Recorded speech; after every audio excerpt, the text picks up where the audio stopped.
નમસ્કાર, India news ગુજરાતમાં હું આપની સાથે નિલેશ રાઠોડ. સમાચારમાં વાત કરીએ તો એવિએશન સેક્ટરમાં નવા સલામતી નિયમોને કારણે દેશની સૌથી મોટી એરલાઇન્સ ઇન્ડિગો સતત ત્રીજા દિવસે ક્રૂની અછતનો સામનો કરી રહી છે.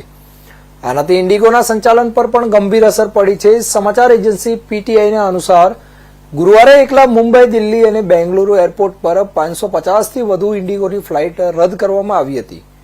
પુણે એરપોર્ટ પર એક મુસાફરે 8 કલાકથી વધુ સમય રાહ જોયાની જાણ કરી.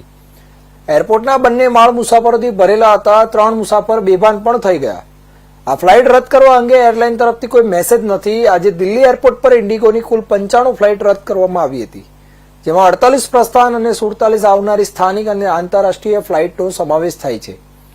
મુંબઈમાં કુલ 86 ફ્લાઇટ રદ કરવામાં આવી હતી, જ્યારે બેંગલુરુમાં 73 અને હૈદરાબાદમાં લગભગ 33 ફ્લાઇટ રદ કરવામાં આવી હતી. જયપુર એરપોર્ટ પર પણ 4 ફ્લાઇટ રદ કરવામાં આવી હતી. ઇન્દોરમાં 3 ફ્લાઇટ રદ કરવામાં આવી હતી.